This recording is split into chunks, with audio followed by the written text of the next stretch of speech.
Meus irmãos, vamos abrir a Escritura em Romanos capítulo 9. Como eu falei pela manhã, nós hoje estamos tratando desse tema espinhoso que o apóstolo Paulo revela, que o Senhor Jesus, o Espírito Santo, revelou ao apóstolo Paulo e também nos é dado a conhecer.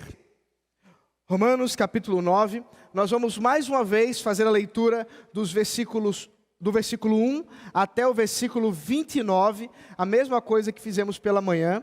Considere que nós estamos continuando o sermão da manhã. Então, quem não estava de manhã, favor, quando chegar em casa, assistir a pregação que foi feita pela manhã, para poder juntar as peças.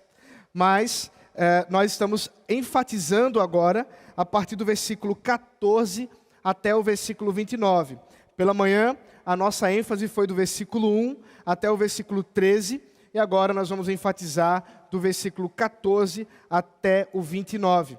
O motivo de a gente fazer um sermão só, entre aspas, é porque entendemos que há uma continuidade no argumento de Paulo, apesar dos muitos versículos e muito assunto a ser tratado, que nós dificilmente conseguiríamos dizer tratar-se de sermões diferentes, mas é um só sermão e eu vou mostrar isso para vocês mais uma vez. Acompanhe comigo a leitura da palavra de Deus, Romanos capítulo 9, versículo de 1 a 29, assim diz o Senhor. Digo a verdade em Cristo, não minto, e a minha consciência confirma isso por meio do Espírito Santo. Sinto grande tristeza e tenho incessante dor no coração, porque eu mesmo desejaria ser amaldiçoado, separado de Cristo, por amor de meus irmãos, meus compatriotas, segundo a carne. São israelitas, a eles pertence a adoção, assim como também a glória, as alianças, a promulgação da lei, o culto e as promessas.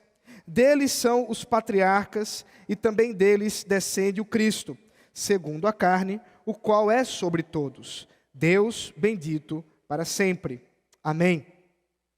E não pensemos que a palavra de Deus falhou, porque nem todos os de Israel são de fato israelitas. Nem por serem descendentes de Abraão, são todos filhos. Pelo contrário, por meio de Isaque será chamada a sua descendência.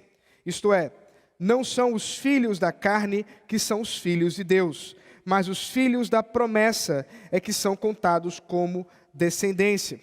Porque a palavra da promessa é esta: porque por esse tempo voltarei e Sara terá um filho. Isto não aconteceu somente com ela, mas também com Rebeca, ao conceber de um só, de Isaque, nosso pai. E os gêmeos ainda não eram nascidos, nem tinham feito o bem ou o mal, para que o propósito de Deus, quanto à eleição, prevalecesse, não por obras, mas por aquele que chama, quando foi dito a Rebeca: o mais velho será servo do mais moço. Como está escrito: amei Jacó, porém desprezei Esaú. Que diremos então? Que Deus é injusto? De modo nenhum. Pois ele diz a Moisés: terei misericórdia de quem eu tiver misericórdia, e terei compaixão de quem eu tiver compaixão. Assim, pois, isto não depende de quem quer ou de quem corre, mas de Deus que tem misericórdia. Porque a Escritura diz a Faraó: foi para isto mesmo que eu o levantei, para mostrar em você o meu poder e para que o meu nome seja anunciado em toda a terra. Logo, Deus tem misericórdia de quem quer e também endurece quem Ele quer. Mas você vai me dizer: por que Deus ainda se queixa? Pois quem pode resistir à sua vontade? Mas quem é você, caro amigo, para discutir com Deus? Será que o objeto pode perguntar a quem o fez: por que você me fez assim? Será que o oleiro não tem direito sobre a massa para do mesmo barro fazer um vaso para honra e outro para desonra? Que diremos se Deus, querendo mostrar a sua ira e dar a conhecer o seu poder, suportou com muita paciência os vasos de ira, preparados para destruição, a fim de que também desse a conhecer as riquezas da sua glória nos vasos de misericórdia, que de antemão preparou para a glória. Estes vasos somos nós, a quem também chamou, não só dentre judeus, mas também dentre os gentios.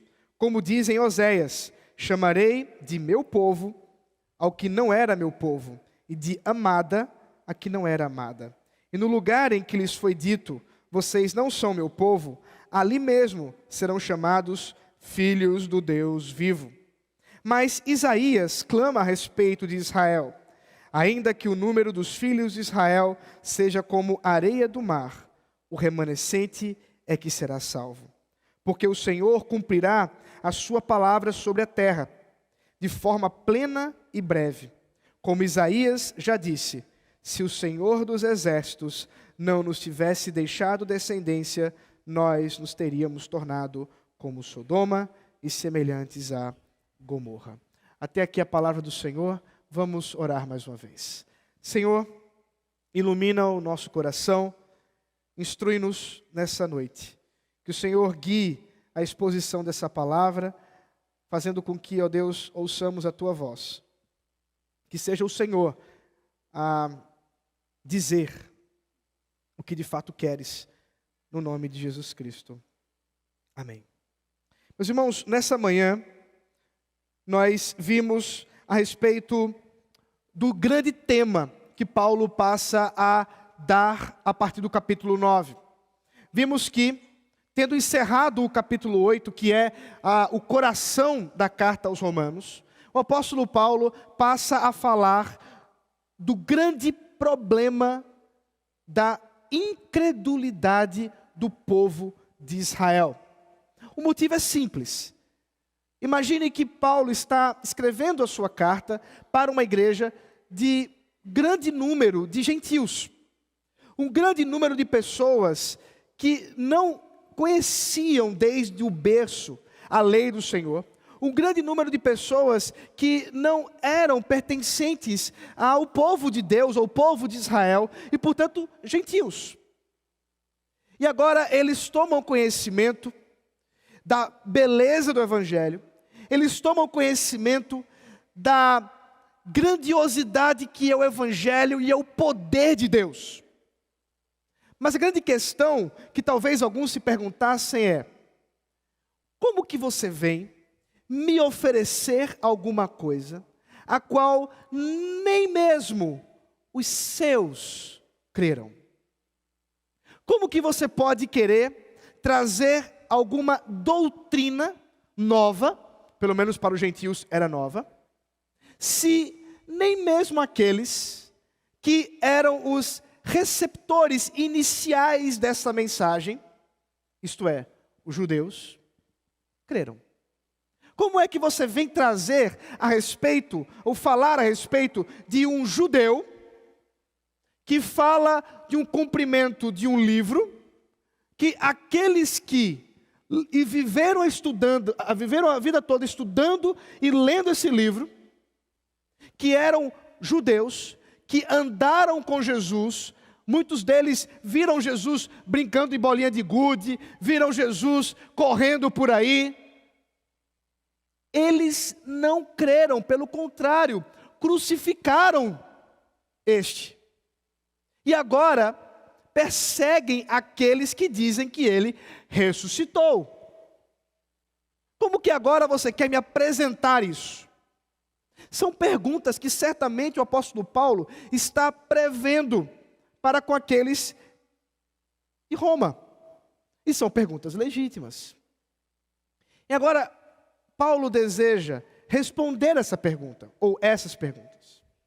Deseja mostrar o que aconteceu afinal, para que o povo de Israel, nós podemos dizer, a grande maioria dos judeus no período de Cristo, não creram no Evangelho, não creram no Messias, não creram em Jesus Cristo. E a resposta de Paulo é a seguinte: No capítulo 9, esse que estamos tratando, ele trata da eleição, da misteriosa doutrina da soberania de Deus e da eleição e predestinação. No capítulo 10, na verdade, a partir do versículo 30 do capítulo 9, e na sequência do capítulo 10, ele passa a tratar da responsabilidade do povo de Israel em rejeitar o Messias. E o que foi que aconteceu para que eles rejeitassem?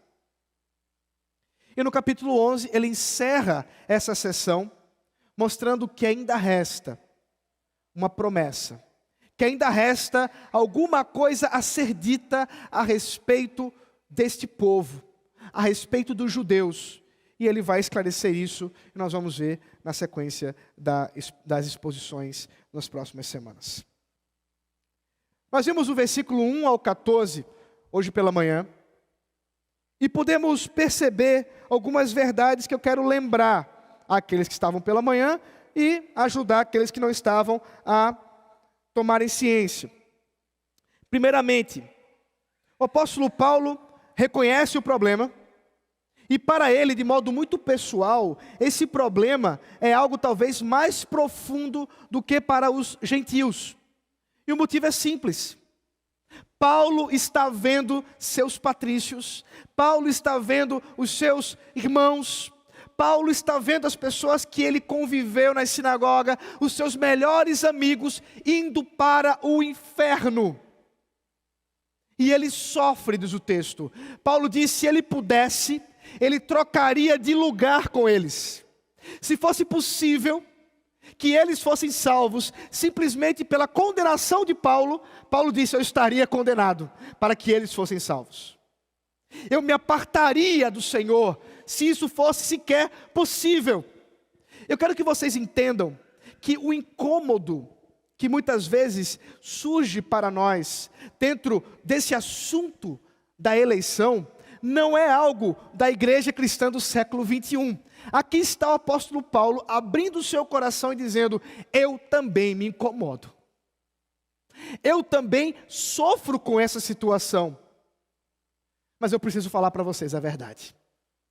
Eu preciso falar para vocês daquilo que de fato está envolvido quando nós pensamos na incredulidade dos meus irmãos judeus.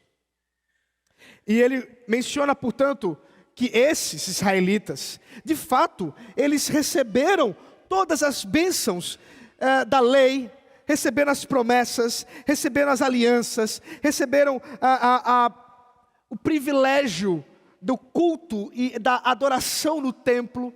Eram tantas e tantas coisas que eles vivenciaram. E como é que eles não se curvaram àquele que cumpre todas essas coisas em si mesmo, Jesus Cristo? E Paulo então nos dá algumas instruções. Primeiro, que não é de fato israelita, não é de fato igreja do Senhor, simplesmente aquele que nasce por uma geração natural. O nascimento natural apenas cria uma identidade familiar sanguínea, mas ela não é suficiente, diz Paulo.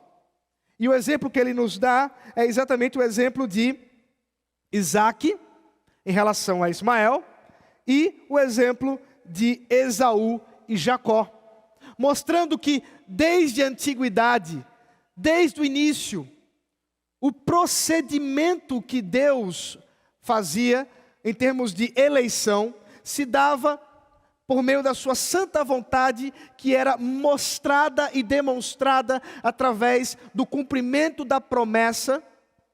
E aqueles que eram filhos da promessa, Isaque, Jacó, ainda que não merecessem absolutamente nada, porque tudo isso se dá por meio daquele que chama, por meio da eleição soberana, daquele que chama pela sua santa vontade e não por meio de obras.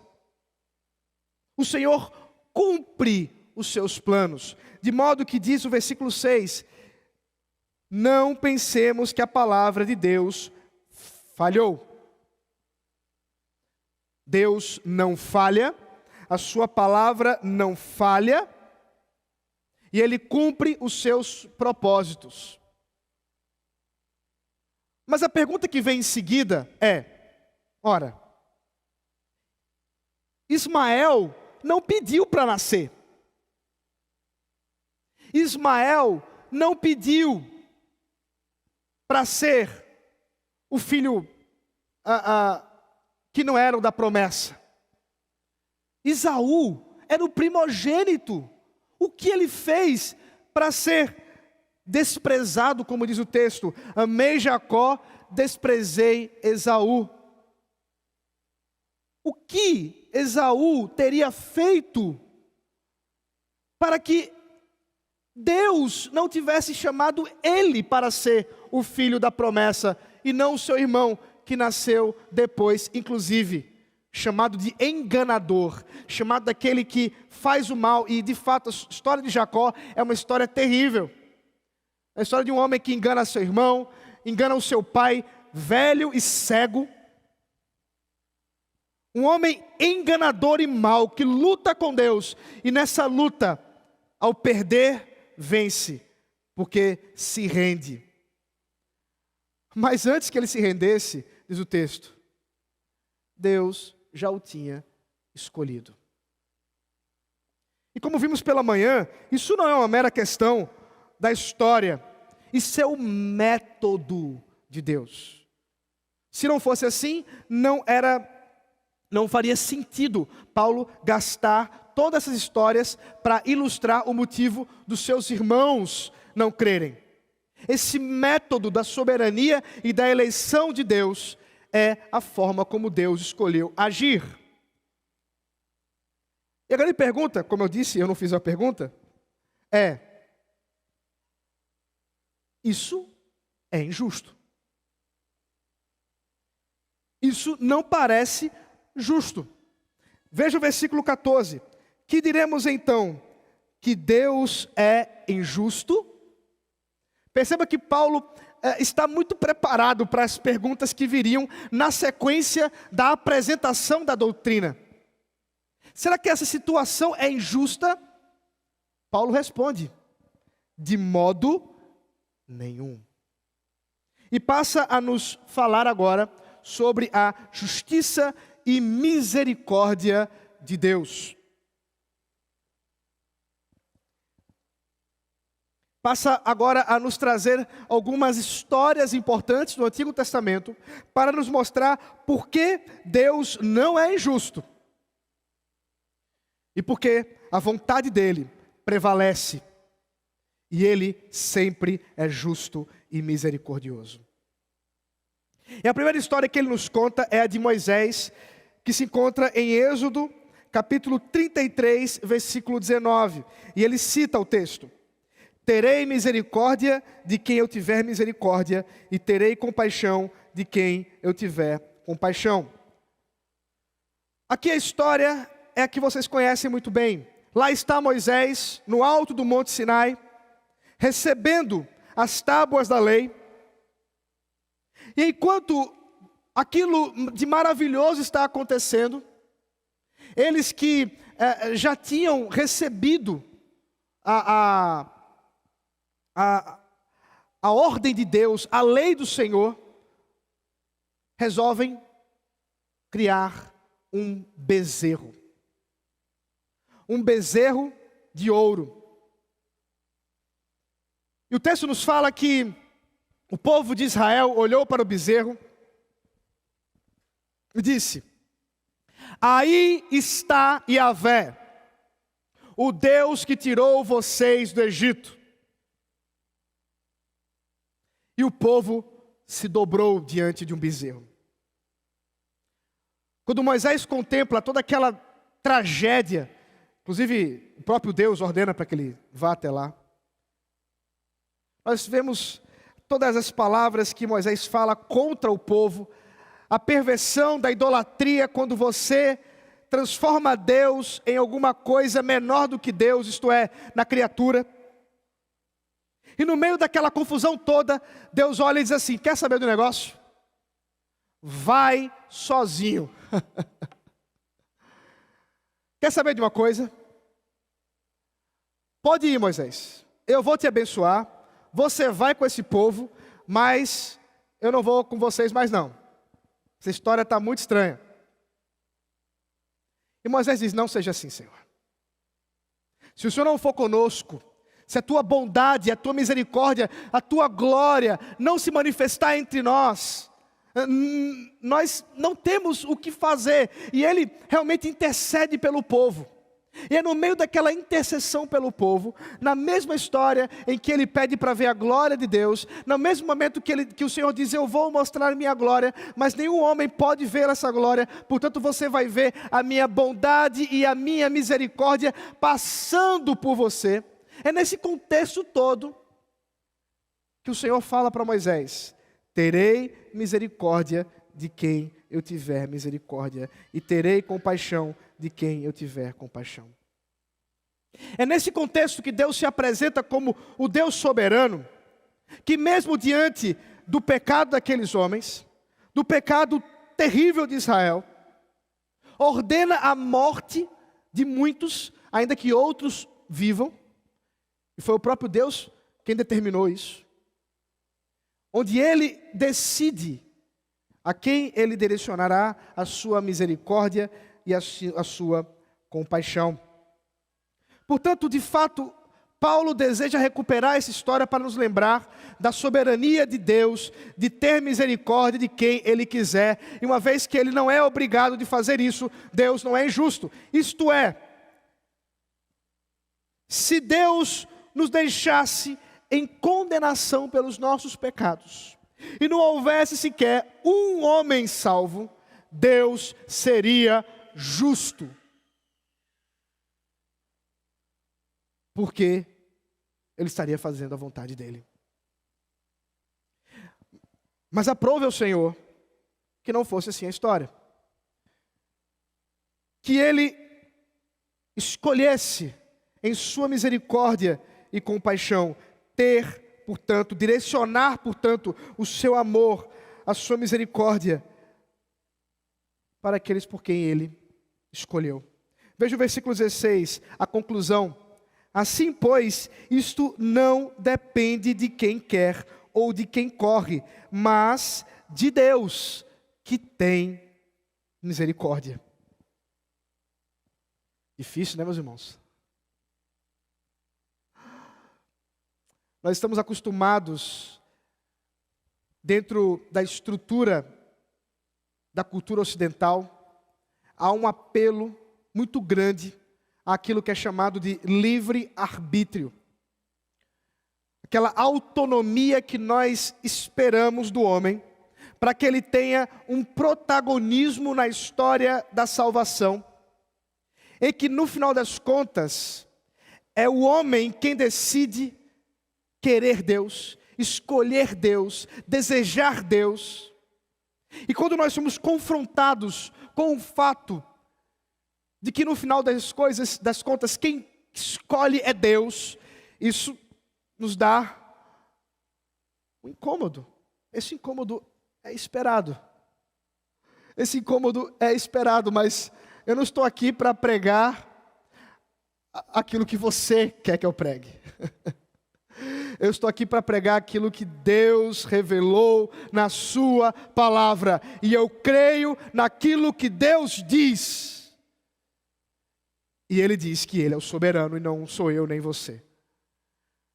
Nós não escolhemos Deus. É Deus quem escolhe. É Deus em sua liberdade.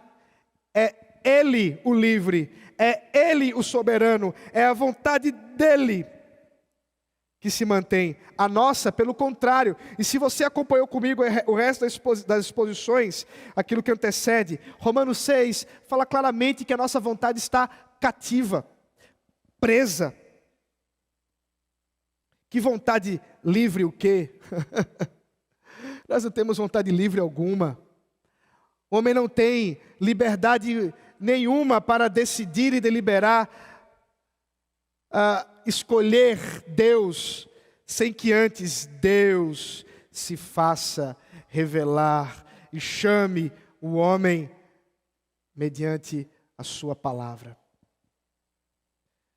Isso de modo algum tira a responsabilidade humana, e é por isso que Paulo nos fala agora de uma nova história. Veja o versículo 17. Porque a Escritura diz a Faraó: foi para isto mesmo que eu o levantei, para mostrar em você, Faraó, o meu poder, e para que o meu nome seja anunciado em toda a terra. Mais uma história. Agora, Êxodo capítulo 9, versículo 17. Tem a ver com Moisés de novo.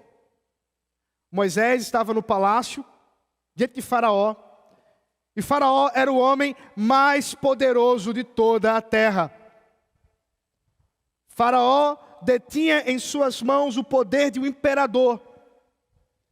E esse império faraônico fazia com que Faraó não só, perceba bem, fosse um governador soberano, mas um semideus.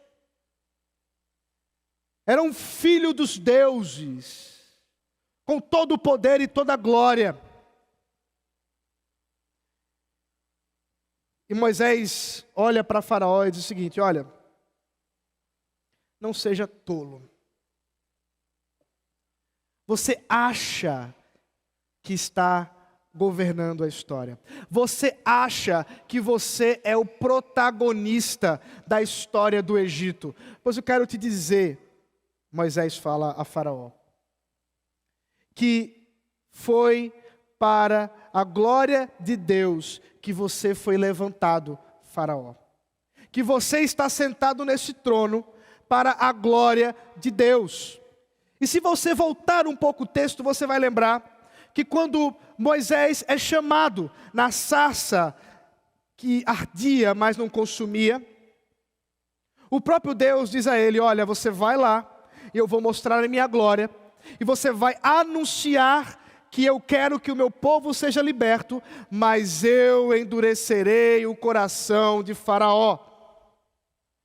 Tudo isso para mostrar a minha glória. Portanto, as negativas de Faraó, mesmo diante das pragas terríveis que Deus impunha sobre o Egito, não eram simplesmente motivadas por uma liberdade do governador do Egito, mas antes eram causadas pela vontade soberana de Deus. Veja o versículo 18. Do Deus que tem misericórdia de quem quer e também endurece a quem Ele quer. Portanto, aqui nós vemos a confluência, a harmonia entre aquilo que é chamado de soberania e responsabilidade humana. Porque certamente Faraó foi responsabilizado pelos seus atos, tendo inclusive o seu filho morrido, e ele mesmo possivelmente morrido no Mar Vermelho.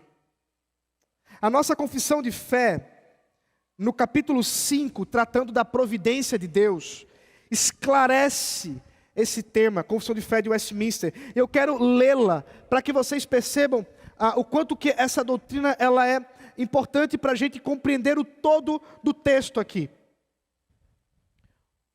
Assim diz a confissão de fé, capítulo 5, eu vou ler as seções 2, 5 e 6, que tratam exatamente dessa questão.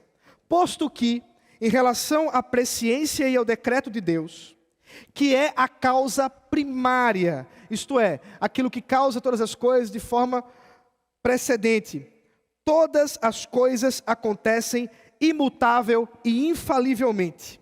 Contudo, pela mesma providência, Deus ordena que elas sucedam necessária, livre e contingentemente, conforme a natureza das causas secundárias. Basicamente, o que os nossos irmãos de Westminster estão falando aqui é que Deus soberano é a causa primária de todas as coisas, ao mesmo tempo que nós temos as responsabilidades secundárias, como o caso de Faraó. A pergunta é: Quem endureceu o coração de Faraó?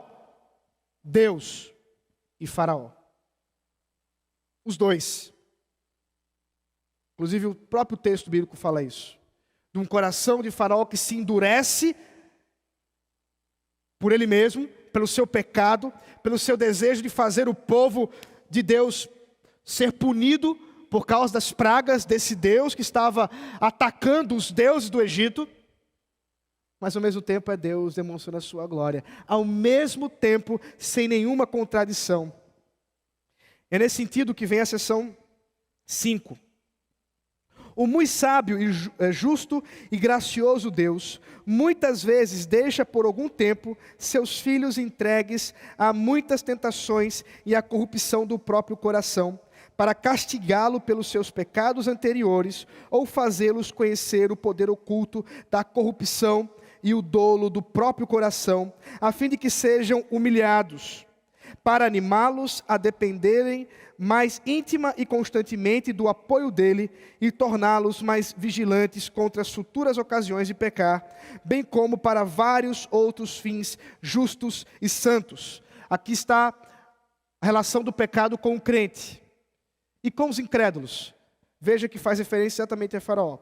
Quanto àqueles homens malvados e ímpios que Deus, como justo juiz, cega e endurece em razão de pecados anteriores, Ele não só lhes recusa a graça pela qual poderiam ser iluminados no entendimento e movidos no coração, mas às vezes tira os dons que já possuíam e os expõe a objetos que, por sua corrupção, tornam-se ocasiões de pecado. Além disso, os entrega às suas próprias paixões, às tentações do mundo e ao poder de Satanás. Assim, acontece que eles se endurecem sob a influência dos meios que Deus emprega para o abrandamento dos outros. Perceba que é exatamente isso que vemos no texto. É exatamente isso que aprendemos da soberania, da eleição de Deus, da causa primária. A eleição, a predestinação, a providência, a vontade de Deus, o decreto de Deus. E das causas secundárias da natureza, isto é, dos meios ordinários, os quais todos nós vivenciamos. Aí o apóstolo Paulo vai mais uma vez lembrar de nós. No versículo 19, Paulo pensa, diante de tudo isso que eu estou falando, alguém deve estar se perguntando assim, mas espera aí. Quem é esse Deus soberano? E de que ele se queixa? De que responsabilidade ele atenta para mim diante de toda a sua vontade? Quem pode contra a sua vontade? E aqui está a resposta que Paulo preparou para nós hoje. Para você que está aí ouvindo tudo isso dizendo, eu nunca ouvi essa história aí. Eu nunca pensei que Deus fosse assim. Ele é um tirano, um déspota. Esse Deus não pode ser o Deus do amor e da misericórdia. Muito bem, meus irmãos. O apóstolo Paulo responde para você o versículo 20. Quem é você, caro amigo, para discutir com Deus? Quem é você para discutir com Deus, Criador dos céus e da terra, com Deus soberano? Aqui nós podemos lembrar de Jó. Lá estava Jó sofrendo os sofrimentos terríveis. E a Bíblia nos fala que em meio àqueles sofrimentos, muitas e muitas vezes, Jó questionou o seu nascimento. Na verdade, Jó chegou a dizer que era melhor que ele fosse um aborto do que ele tivesse nascido. E no meio de todo aquele sofrimento, de toda aquela aflição, a Bíblia nos fala que Deus se mostra a Jó no redemoinho. E talvez qualquer um de nós, se estivéssemos criando a nossa própria história, se nós estivéssemos colocando na boca de Deus o que nós queríamos que Deus dissesse a Jó, certamente faríamos algo mais ou menos assim: Jó, meu filho, fique tranquilo, o que está acontecendo com você foi uma conversa que eu tive com Satanás. E a gente fez uma aposta. E eu disse para ele que você ia ser fiel, mesmo sofrendo. E você foi. Cante vitória. Certamente nós esperaríamos que Deus falasse para Jó o que aconteceu. Mas vai lá para o texto. Vai lá e procura se foi assim que Deus fez. Não. Deus surge de modo extremamente irônico e diz assim: vem cá, onde você estava quando eu dei nome às estrelas? Onde você estava quando eu criei os animais mais ferozes? Onde você estava? Me diz aí, rapaz, certamente você é eterno, porque afinal de contas você está questionando a mim. Então, você deve estar meio que como eu, pensando os meus mesmos pensamentos, não é isso, Jó? Vai lá para o texto. Eu estou fazendo uma paráfrase aqui, mas é isso que ele diz.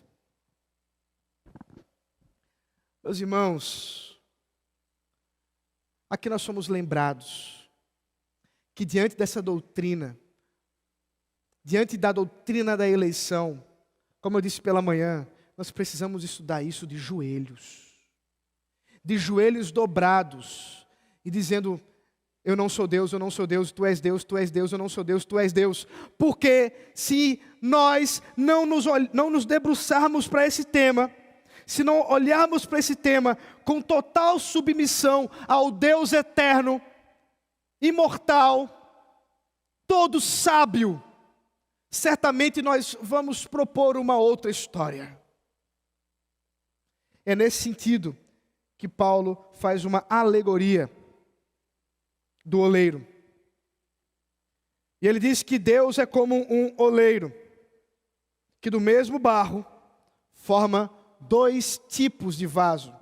E foi muito legal que as crianças pegaram bem isso, porque a pergunta foi muito boa. Mas espera aí, isso é um vaso sanitário ou um vaso de flores?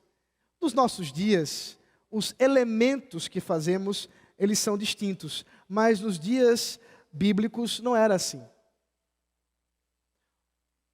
Era do mesmo material, meus irmãos. O que Paulo está falando é exatamente isso. O oleiro é aquele que detém poder para do mesmo material, isto é, da mesma humanidade, ter aqueles que ele prepara para a sua glória, para a redenção, e aqueles que ele prepara para a perdição. E quem pode chegar para o oleiro e dizer assim: que é isso? Por que você fez assim?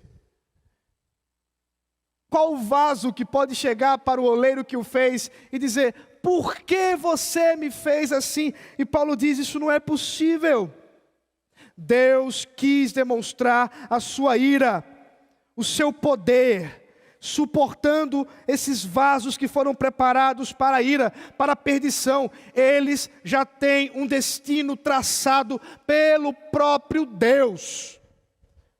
Ele é o soberano, Ele que escolheu, Ele que governa.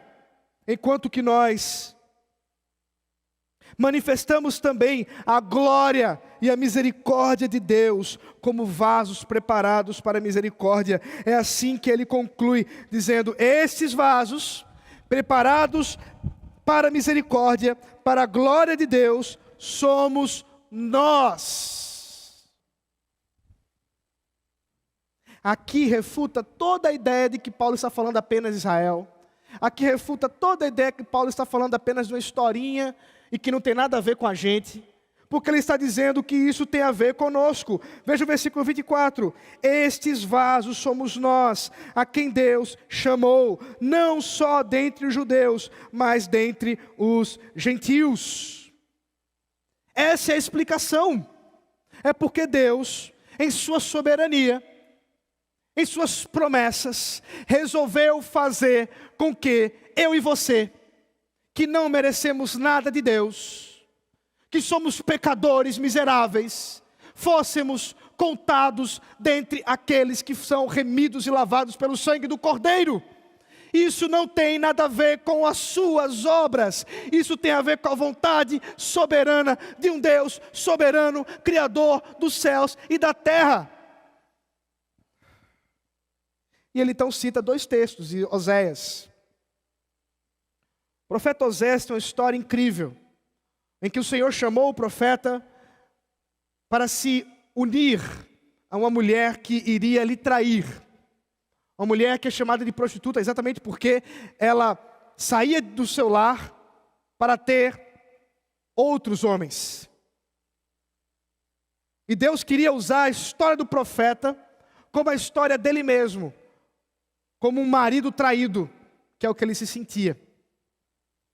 O Deus de Israel que foi traído pelo seu povo. Mas é exatamente nessa história que Deus diz, olha, no meio dessa corrupção, no meio de toda essa situação, eu chamarei de meu povo o que não era meu povo, e de amada o que não era amada.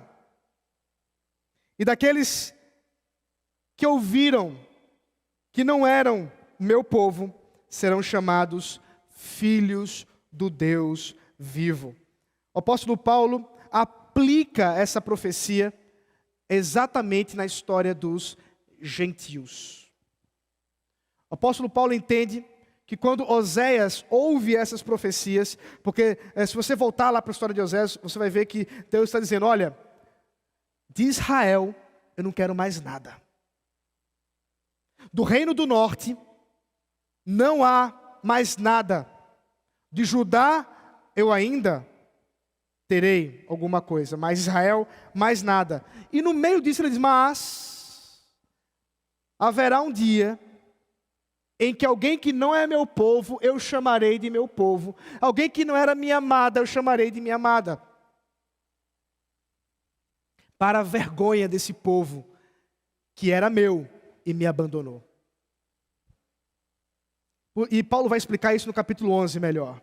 Paulo vai mostrar o quanto que nós, enquanto convertidos por Jesus Cristo, pelo poder do Espírito, os gentios, a grande conversão dos gentios tem a ver também com a inveja, o ciúme que Deus dá para o povo de Israel, para que eles, no futuro, possam se declarar ao único Messias. Mas isso, vamos chegar no capítulo 11. Estamos no capítulo 9, vamos um passo de cada vez. E a respeito de Israel, ou do povo de Judá, fôssemos usar a expressão que Oséias usa, mas que Isaías usa como povo de Israel. Paulo diz, olha só, há aqueles dentre o povo de Israel que se converteram. E eles são os remanescentes. Isaías já tinha falado sobre isso. Olha o versículo 27. Mas Isaías clama a respeito de Israel. Ainda que o número dos filhos de Israel seja como a areia do mar, o remanescente será salvo. Porque o Senhor cumprirá a sua palavra sobre a terra de forma plena e breve. Como Isaías já disse, se o Senhor dos exércitos não nos tivesse deixado descendência, nós nos teríamos tornado como Sodoma e semelhantes a Gomorra. Ele aqui cita Isaías capítulo 10, versículo 22 e 23, Isaías capítulo 1, 9. O grande ponto é, diante da grande conversão dos gentios, há também conversão no povo de Israel. E quem são esses? São aqueles que Isaías profetizou e que cumprem a promessa de que os remanescentes seriam salvos. Então há sim dentro do povo de Israel remanescentes, ainda que não sejam todos. Porque essa é a vontade de Deus. Meus irmãos, a doutrina da eleição é uma doutrina maravilhosa, revelada nas Escrituras. Mas certamente uma das perguntas mais fundamentais que devem ser feitas quando somos levados a considerar a doutrina bíblica da eleição é: eu sou um eleito? Essa é a pergunta que talvez você se faça agora. E eu nessa história toda? Como eu entro nessa história? Será que eu sou um eleito? Nós temos visto, na exposição que Paulo faz do Evangelho, alguns elementos que apontam de fato para essa obra da eleição aplicada nos corações. Como vimos pela manhã, isso está entranhado, está unido com o chamado que o Espírito Santo faz no coração do pecador, transformando esse chamado que os teólogos chamam de chamado externo, que é a pregação da palavra. Romanos 10 vai falar sobre isso. E o chamado interno, que é essa obra do Espírito Santo, agindo com a pregação para que os eleitos creiam. Portanto, não há de modo algum chance de um eleito de Deus não ser chamado por Deus para ser convertido. Mas e como eu sei da minha própria experiência? Quais são os elementos que nós podemos trazer para a aplicação desse texto em nossa vida hoje? Especialmente para você que talvez esteja ouvindo isso pela primeira vez. Talvez para você que esteja se questionando, e afinal de contas, essa salvação é para mim? A Bíblia nos dá alguns indicadores. O primeiro, arrependimento das nossas obras más. Os eleitos de Deus, quando são transformados pelo Espírito Santo, vivem na prática do arrependimento. Vivem na prática de se voltar para Deus numa mudança radical de vida e reconhecimento àquele que dirige os seus passos. Eles também direcionam sua vida no amor a Deus. E de modo algum, tomar conhecimento da soberania de Deus lhes fará tropeçar na fé. Pelo contrário, isso encoraja. O breve catecismo de Westminster, na pergunta 36, diz o seguinte: quais são as bênçãos que nesta vida acompanham a justificação, a adoção e santificação, ou delas procedem? Resposta: as bênçãos que nesta vida acompanham a justificação, a adoção, a santificação ou delas procedem são a certeza do amor de Deus, a paz de consciência, o gozo no Espírito, o aumento de graça e a perseverança nela até ao fim. Diante dessa doutrina, nós somos levados a considerar a nossa vida. Nós somos levados a considerar as nossas práticas. Nós somos levados a considerar o nosso amor a Deus. Será que temos amado a Deus? Será que temos realmente vivido uma vida real com Deus?